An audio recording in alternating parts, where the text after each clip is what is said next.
Welcome to the Deep Dive. We're your shortcut to getting, well, truly informed. That's the goal. Today, we're doing something a bit different. We've taken 10 really intense hours of global headlines, all from July 27th, 2025. Just a snapshot in time, really. Exactly. And our mission is to cut through all that noise, pull out the most important bits of insight, and, connect the dots for you across events that might seem totally separate. Right. We've got a real mix of sources for this deep dive international conflict reports, big economic shifts, and even some pretty amazing sports moments. It's actually quite fascinating, isn't it, to see how much can change or how many different things are developing in just one 10-hour window. It really is. And this dive should help you understand the sort of core drivers and what it all means beyond just the quick headlines. Okay, let's get into it. Let's unpack this. Starting with the geopolitical hotspots. Tensions are still, well, persistent. Over on the Thailand-Cambodia border, the shelling is continuing. This is even after Donald Trump called for a ceasefire. Right, that call happened, but the reality on the ground Is devastating. Yeah. Both sides are blaming each other for artillery attacks. We're hearing over 30 deaths and 200,000 people evacuated. Right. 200,000. That's a huge number. The human cost is just immense in these regional conflicts. And that detail about the Trump ceasefire call, it seems like it didn't have much impact. What does that tell us about, the actual leverage global figures have in these deep-rooted disputes? Well, it suggests that when national interests are really dug in and the local situation is complex and powerful, these external calls, even from major figures, can sometimes be more symbolic than effective. Right. Beyond the tragedy itself, the fact the shelling continues like this, it really underscores how traditional diplomacy might be losing some traction. It kind of sets a dangerous precedent, doesn't it, where conflicts can just ignore these high-profile calls for peace. Yeah, it really does. Okay, shifting over to Gaza now. There's a specific development, though it's temporary. Israel announced a humanitarian pause, so Israeli forces are suspending activity, but only from 10 a.m. to 8 p.m. and only in certain areas to let aid get through. These pauses, they're obviously vital for getting aid in, right? Oh, absolutely critical. You need those windows to get essential supplies to civilians. And they do fit into sort of broader conflict management tactics. Right. But the insight here, I think, is that while they're essential, these pauses are often less about genuinely de-escalating the conflict and more about managing the immediate humanitarian crisis within it. It's a temporary fix in a very long-standing, deeply entrenched issue. Got it. And just to be clear for you listening, we're presenting these facts straight from the source material. We're not endorsing any side here, obviously. It's an incredibly sensitive situation. Understood. Okay, now Moscow. Russia is accusing Kyiv and its Western allies of rejecting diplomatic efforts regarding Ukraine. And the Kremlin is saying this refusal justifies their ongoing military operations. This narrative, it feels familiar somehow. It does, doesn't it? And a key thing to grasp from this is how the rhetoric around diplomacy gets used, almost weaponized in these conflicts. Absolutely. Well, accusing the other side of rejecting dialogue is a common way to frame your own military actions as, necessary or even defensive, like we had no choice. Right, they wouldn't talk. Exactly. It really highlights why it's so critical to understand the narratives coming from all sides. Not to pick a side, but just to see how these claims are shaping global perception and justifying actions on the ground. Makes sense. Yeah. And sticking with geopolitics, this next one is quite telling, I think. Russia has started its first regular passenger flights between Moscow and Pyongyang in decades. Wow, okay. Yeah, and apparently the tickets for that first flight sold out really fast. What's the bigger picture on this one? This is much more than just an airline route opening up. It's a really potent geopolitical signal, wouldn't you say? Definitely feels like it. It suggests Russia is actively looking to solidify alliances outside the usual Western sphere, maybe securing alternative supply chains or different strategic partnerships.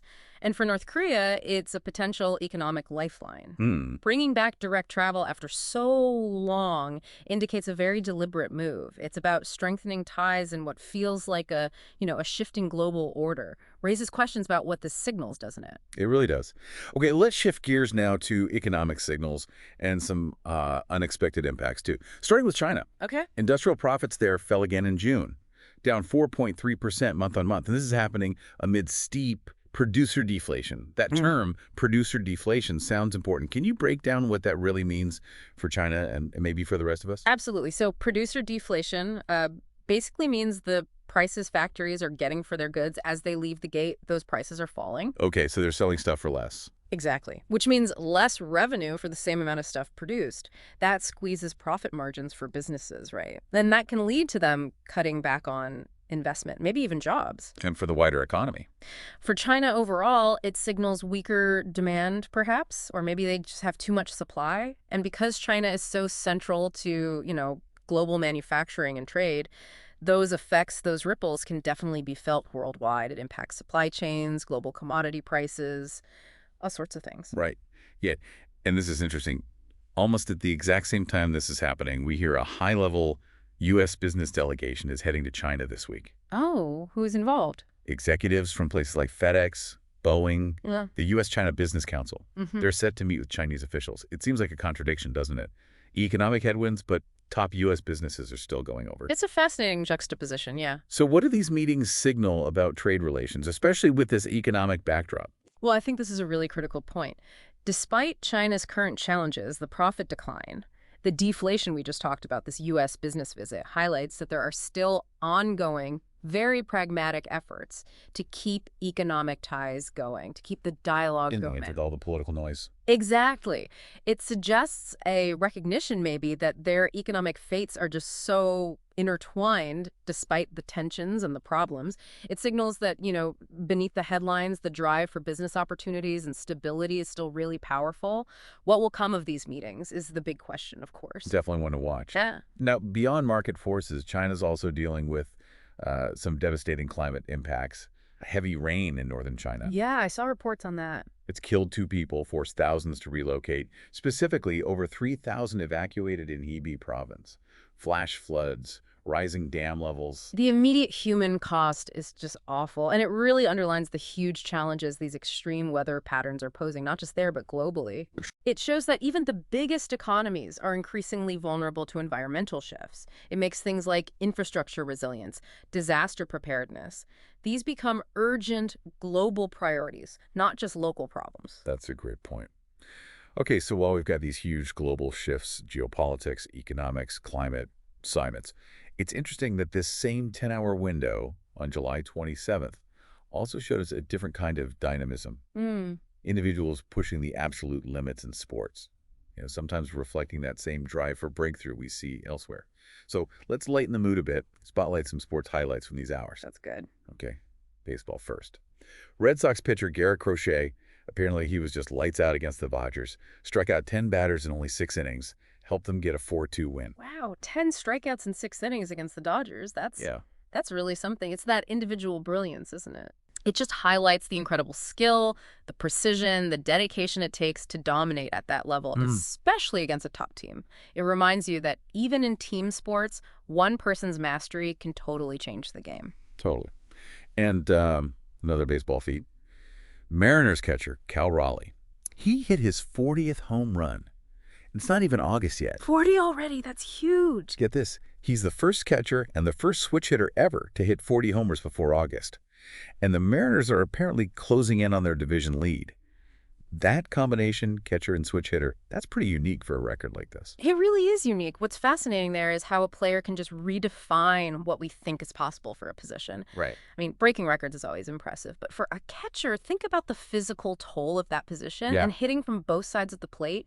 That's not just about glory. It shows this incredible mix of power, consistency, adaptability, and that directly lifts the whole team, helps fuel that division chase. It says a lot about how athletes are evolving, the training they do now. Absolutely. But maybe the most, captivating story from the sports world in this window.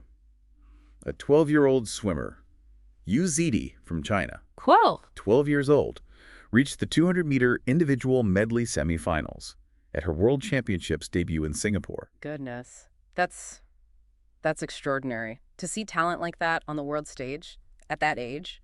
It's hard to even imagine. What does it actually take for someone that young to compete at that level? Yeah. And, what does this signal for swimming's future? Well, it takes more than just raw talent, obviously, though clearly she has immense natural ability. But it also requires incredibly structured training, really advanced coaching, and just remarkable mental strength, especially for a 12-year-old. Yeah, the pressure. Exactly. Her success, it might signal a shift in swimming, towards identifying and nurturing talent even younger, which raises all sorts of interesting questions about athlete development, burnout, peak performance ages. It's fascinating. Truly remarkable. So, okay, we've covered a lot of ground here, haven't we? In just this 10-hour snapshot. Hmm. Geopolitics, economics, sports, it's a lot to digest. It really is. And I think the value is exactly that, stepping back, seeing how these different headlines, things that might seem totally unrelated, Yeah. they actually paint this complex, interconnected picture of the world right now, understanding how they link up. That's where the real knowledge comes in, the kind you can actually use. Couldn't agree more. So as you, our listener, go about your day, maybe cue on this final thought we want to leave you with. Mm. What does this really intense, packed, 10-hour window tell us about just the sheer pace of change in the world today? And maybe how often do things that seem small or isolated, like one athlete breaking a specific record or a new flight route opening up, how often do those things actually signal much bigger underlying shifts or trends that are going to affect all of us down the line? That's a great question. Something to definitely mull over.